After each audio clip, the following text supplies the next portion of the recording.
you're all doing well. If you're new to my channel, welcome. And if you've been here before, I'm sending you a big virtual hug to welcome you back. I'm Becky, the slow traveling wanderer. If you watched my last video, you know I decided to put together a separate video on Mexico City's rental rules and the rental market.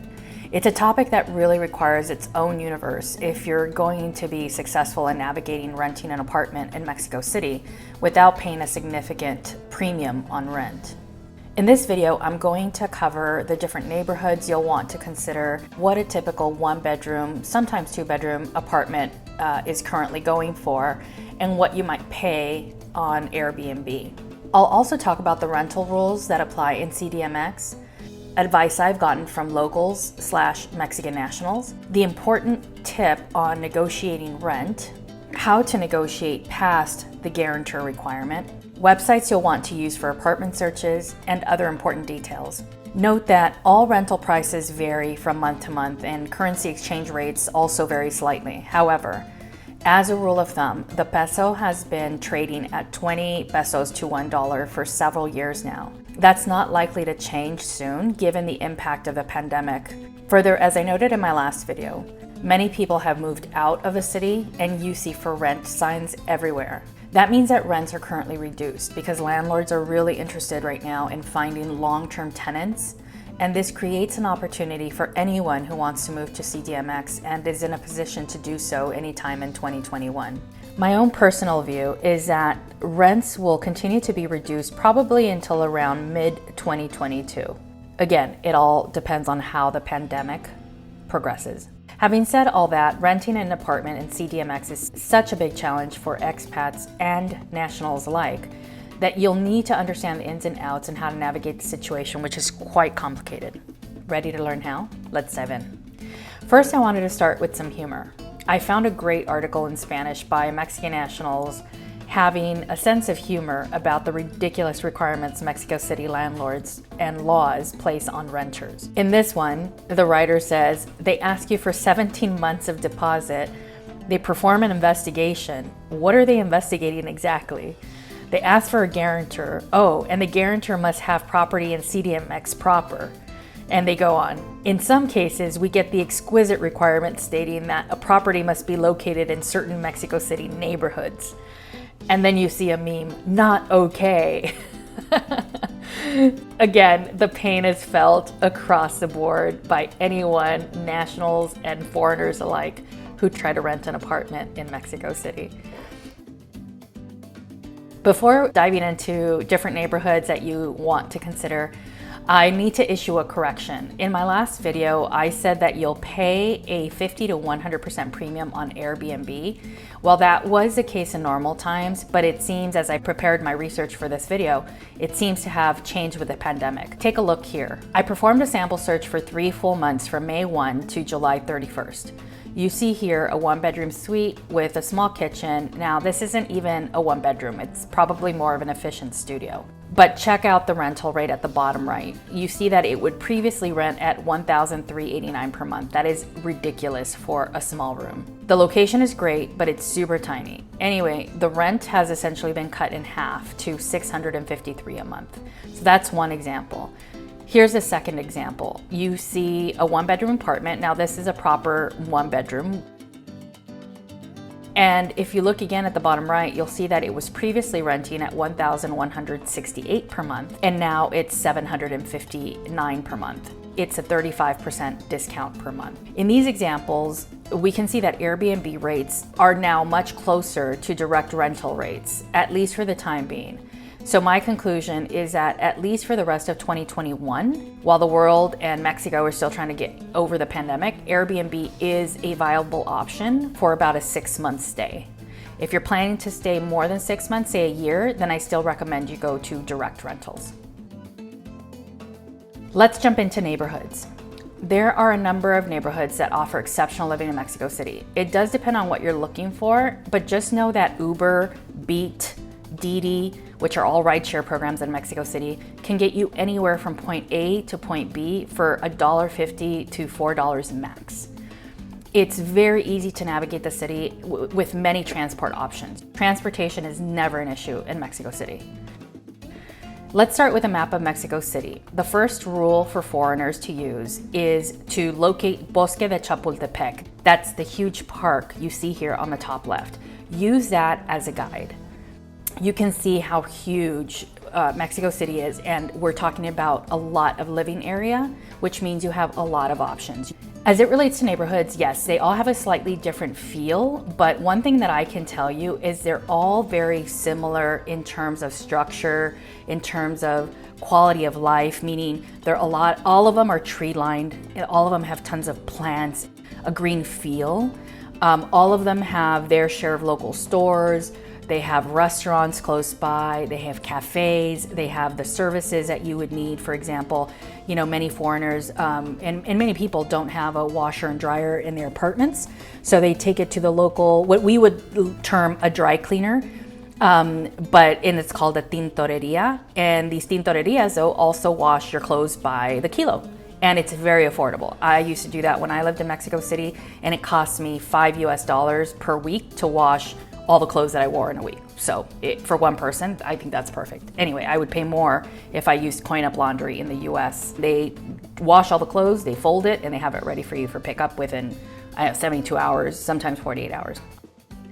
So these are all comfortable places to live in. It just really depends on the type of apartment that you want and the neighborhood that you're comfortable living in and what you want in and around you. But like I said, most of these neighborhoods offer everything that you might need or want. And then your budget. Those are the three considerations really. All right, so closing out this neighborhood section, take a look at this list of neighborhoods to focus on when looking for an apartment. I want you to take note that sometimes when you search for an apartment, it will ask for delegación. So the delegación is shown here on the right. Other times it'll ask for specific colonias. So a delegación is much larger, and then there are a number of colonias that reside within the delegación. The colonias are much more specific. These are all super livable areas. They offer great quality of life, stores, gyms, nice parks, restaurants, any type of service that you would need. And all of these neighborhoods are within a 15 to 20 minute walk to Parque de España. The reason I focus on Parque de España is because that's really kind of the area where you find most of the hip bars, restaurants, co-working spaces. There's a bigger concentration there of foreigners. You have that diversity, so you're more likely to find people from other countries, if you want to mix with other foreigners. So that's kind of why I use that as a comparison point. Now, where I mention here to carefully consider anywhere near Doctores and Centro, that's because some of the streets can be sketchy. And I think you really need to be familiar with the area to not make a wrong turn and end up in the wrong place. I actually had a girlfriend from London who lived in Doctores, and she rented an apartment there because it was super cheap. But literally the person who rented it to her said, you always turn left, never turn right. Just remember this, if you see an apartment near these areas, Doctores and Centro, and the rent is far below the general average that you see for other areas, the nicer areas that I point out here, then there's obviously a reason for it, right? And approach it with caution. All right, that does it for this section. Moving on. Okay, let's look at some apartments for rent. Similar to my Mazatlan video, I used the website Viva Anuncios for this search. I entered a maximum rent of 20,000 Mexican pesos or 1,000 USD. Here you see that there are many options that come up. What I have found, however, that is different from Mazatlan, to use that as an example, where almost every apartment I clicked on was quite modern, furnished. It had all the modern appliances, i.e. washer, dryer, is that Mexico City is a mixed bag. Firstly, we have to remember that Mexico City is a very old city. So you'll find apartments that are in a bit of a shabby state, or you'll find middle of the road, comfortable but a little dated, or you'll find beautiful, modern with all the finishes, right? And everything in between. Most don't have dryers. Many come with washers. But then that's why you have the tintorerias that I mentioned earlier, so that's a non-issue. You have to look a lot harder in Mexico City, especially if you want a furnished place. A big consideration is the noise level around your apartment. I'm generally okay with people noise, and the food sellers, that go by a few times a day that I talked about in my other video. But be careful if you see construction in and around the area. They have odd hours and sometimes they start very early. And there doesn't seem to be a whole lot of noise regulation in the city, so you'll be stuck with whatever noise they want to make. That happened to me when I lived in Nápoles. I rented a room there and didn't realize that there was construction next door, and I just had to roll with it. I wore earplugs at night because I'd like to sleep in. If you call 7:30 a.m. sleeping in, and they would start as early as 6 a.m. and sometimes blast their music on top of that. But it's just a warning. Also, many of the apartments in Mexico City are unfurnished, but you'll also find that many of them in the description, or if you ask the agent, for example, many owners offer the option to furnish it, and typically it increases the rent between 1,000 pesos and 1,500 pesos a month, about $50 to $75 USD. So now let's talk about what sites to use to look for an apartment. Number one, my favorite, Viva Anuncios. I already developed a contact through Viva Anuncios with a local agent in Mexico City when I was last there.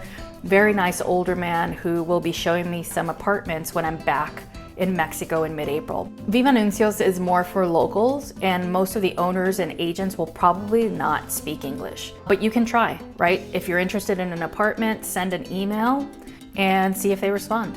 All right, so here are some of the apartments I clicked on. Take a look.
This is a very popular site for apartment rentals for locals and foreigners alike.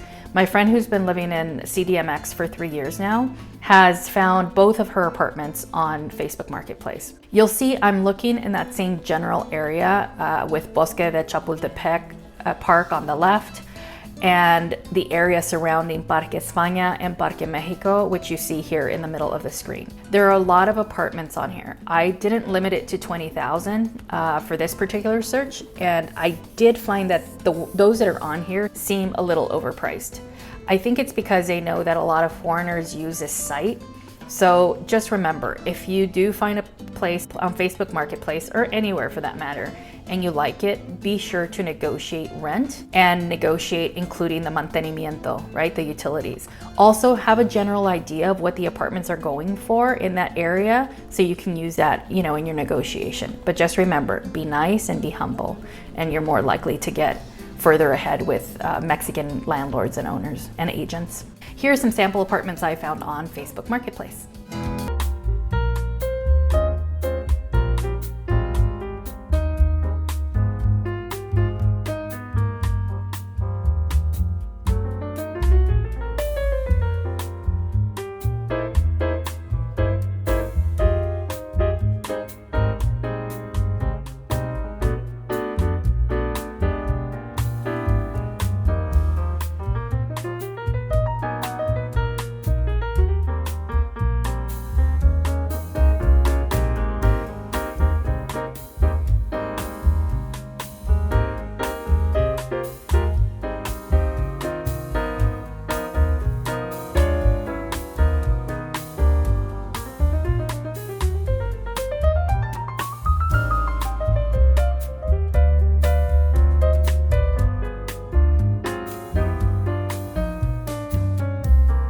Mercado Libre is a very large open marketplace. Think an Amazon of sorts, and it operates throughout all of Latin America. I think they're actually based in Argentina. Anyhow, they compete with Amazon in Mexico, but they also happen to have an apartment for rent section. I did find that Mercado Libre had a very wide inventory too. Okay, this last one deserves special mention. This site is called CDMX. This company was started 3 or 4 years ago to try to solve the guarantor or the aval issue in Mexico City. Their catchphrase is the new approach to renting property without an aval. So they're really trying to solve for an issue for foreigners and nationals alike. They use other methods to prove income and are a good option for foreigners like us for sure. The only issue that I found, at least when I did this quick search, was when I set it at 20,000 Mexican pesos as a limit, you don't see very much. Check it out. Compare that to the number of hits you get when you do the same search on Viva Anuncios or Facebook Marketplace.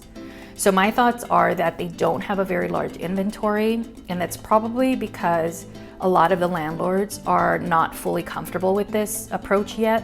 It is a fairly new company. I also found that their price point is higher, and that's probably to incentivize the owners, right, to take a chance. Like, hey, you'll get a higher rent with us, you know, if you're willing to do away with the aval requirement. So I would say it's an option, definitely if you're a foreigner, but the availability of apartments seems to be somewhat limited. So take a look at a couple of the apartments on this site. They actually aren't bad looking at all. And the prices, at least for 2 of these, are very good. It's under 10,000 pesos each.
Be in Mexico City again. So I leave to Mexico City mid-April. I'm going to be there for a month and really try to lock down an apartment or place.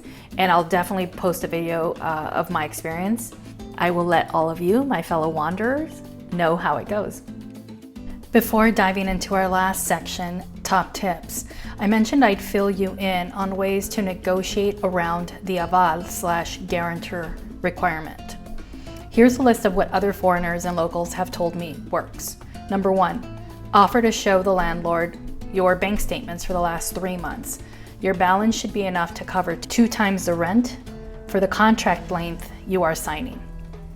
Number 2, offer to pay 3 months of rent upfront. Number 3, lastly, ask the agent you're working with if they know of a credible company that can provide you a policy, kind of like insurance. Some companies in CDMX are doing this now. To close out this video, let's look at top tips for renting in Mexico City. Tip number 1, be aware of additional fees you'll want to consider aside from base rent. So that one major fee is called mantenimiento. Many will either say that mantenimiento is included or you have to pay it in addition to rent. I first thought that mantenimiento meant maintenance, but it actually means utilities. So you have to ask what's included in this mantenimiento because it's not consistent across the board. Some include internet and electricity, others only include gas or gas and water, etc. Setting up utilities under your name is a pain. So get them included in the rent if you can, and they'll remain under the owner's name. Unless you need your name on a utility bill for some other purpose, I would have them added to your rent. Also, if it's not stated, then you want to confirm whether it's included in the quoted rent. Sometimes it's not stated, and many times it's negotiable. That leads me to number 2. Everything in Mexico City, and probably in Mexico in general, but definitely in Mexico City, is negotiable if you ask nicely and humbly. Make sure you negotiate rent. A good friend of mine said that she's learned the hard way and that this was her biggest lesson learned. Rent is always negotiable in Mexico City. A mutual friend of ours just moved into a small 1-bedroom apartment with her partner in Narvarte Poniente. That's one of the colonias on my list. She said the apartment was advertised at 13,000 Mexican pesos. However, without even stating anything, when she went to go see the apartment and met the owner dropped the rent to 8,000 Mexican pesos. And that was to provide an incentive because it had been unoccupied for many months and he really wanted them to rent it. So they saved 5,000 Mexican pesos without even asking. And that's huge. I mean, he literally knocked off almost 40% of the price. Tip 3, you'll have to ask if the apartment has any debts, such as amenities fees in arrears, where the landlord has fallen behind. These are called adeudos. You want to ensure that you aren't stuck paying these fees. Many times owners have to pay for fees for amenities such as a 24-hour security guard or pool, etc. If they've fallen behind, the building admin can charge the new renter the money owed, unless it's stipulated in a contract that you will not assume any past debts. So that leads to my next tip. Tip number 4, make sure you have a written contract to protect both parties. You can hire a notario, which sounds like notary, to review it.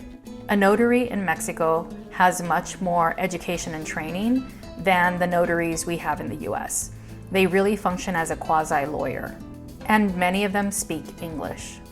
This is especially important so you don't assume the adeudos, the debts, I mentioned earlier. I would say it's also a good idea to work with an agent who can walk you through the process. My friend in Mexico City knows an agent. She's a Mexican national, and I believe she speaks English. So I'm gonna get more info when I'm there and understand exactly what she does and how she can help. And if I feel that it's a good option for foreigners, I will be happy to make that introduction. So more to come on that. Next up, tip number 5. This is my last tip. Before signing on the dotted line, guys, you want to make sure that you visit the area that you're considering, and you want to visit it at 4 different times during the day. And this is really to understand what the vibe is like, especially from a noise perspective. Because remember I said one of the downsides in my Mexico City video, the noise in Mexico City is no joke. So visit the area at 4 different times during the day. Early morning, say 7 a.m. Then you'll want to go back at midday, say around noon. Then you'll want to go during peak quitting time, meaning 5 or 6 p.m. when people are getting out of work generally. And then you'll want to go back at night, say 9 to 10 p.m. This will give you an overall feel for the surroundings. It'll, what the neighborhood is like at different times of the day, how well lit it is at night, what the noise level is at these different times of day, etc. This way, there are no surprises. Okay, amigos, I'm going to end this video here.